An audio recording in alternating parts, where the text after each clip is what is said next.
here with JW of Fnatic. What I really want to ask you about is adding xizt.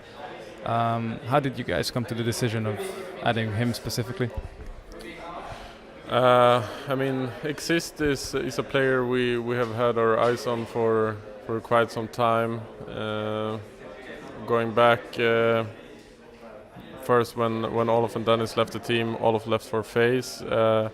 xizt was the in-game leader that we wanted, but it wasn't really possible to get him back then. So after lots of thinking back and forth, we decided to try out Golden from our academy team, which obviously went out to be a success. But yeah, there's never really a good timing to do a player change, except for when things are really dark for a team, and we just felt that we have too many problems that seems to not be able to fix, that we can't wait for the team to be in the darkest of times before we actually do these changes. So we basically felt that we had to go for it now. You mentioned that you were looking at xizt as an in-game leader, but then you added Golden. How does adding xizt into the team change this dynamic? Is Golden still like the primary caller? I mean, Golden still chimes in time to time, but he's more focused on the fragging and entry-fragging right now. But xizt have added a huge amount of experience to our team, and he's a really calm player and a really calm guy. So he spreads some sort of a calmness through the team, which is really good, and it helps us a lot in many situations, I would say. And he's also he's a very simple guy, and he can explain stuff very simple and very fast, which is very needed from an in-game leader. So you can feel how much experience the guy actually has. So I would say it's helping us a lot, and it's going to be really good for our core. Okay, can you provide like a more of a practical example? So let's say it's the beginning of a round and maybe you just won a force buy or just won an anti-eco. Who speaks first? It's always xizt, of course.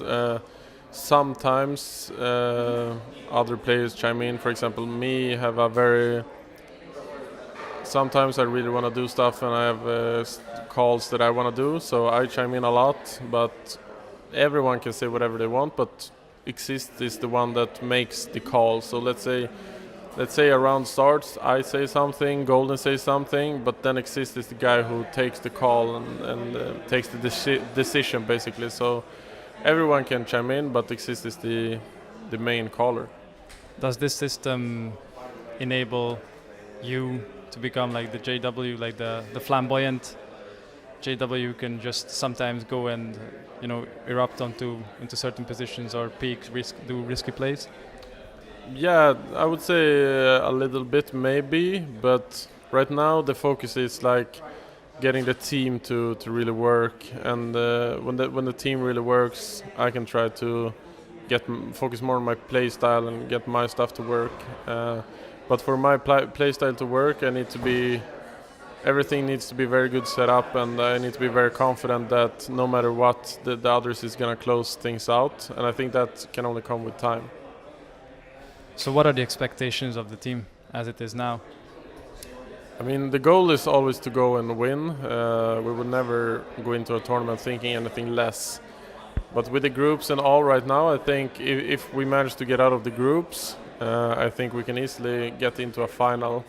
I think the rough part right now is getting through the groups, because I think our group is very stacked. But I have high hopes, and I really believe we can go through the groups. And if we do so, I'm very confident in a top 2 finisher. So FaZe and London will be hosting the major in September. Are there any changes you would like to see from an organization or a format standpoint that you would like to see?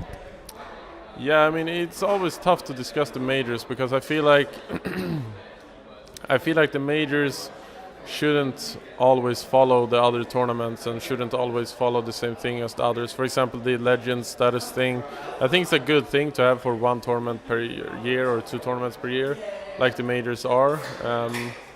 But I still think that maybe adding more playing days and add like best of 3s or something like that, just to make sure that the best teams actually always progress.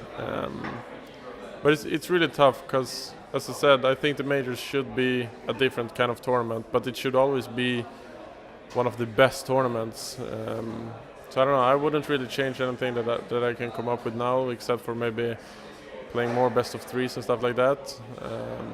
But yeah, Even if that means playing more days? Yeah, even if that means playing more days. I mean, if we can add like 1 or 2 more extra days to an event and actually make sure that the best teams are going to be in the playoffs and the best teams are going to fight for the title, I think it's definitely worth it, and I think everyone would agree on that. Okay. So my last question would be is that recently, for example, Team Liquid started playing without like a dedicated AWPer, who is always the aim of the team's economy is to get that guy the AWP. Do you think that this is going to become a trend, or is this just like a one-off thing? I think it has been the trend for a bit now. Like, I think it has been good with the meta to have like not really a set AWPer, but I think we're shifting into a time where the AWP is going to be really strong again, and the double AWP setup is going to be really, really crucial. Thank you for your interview.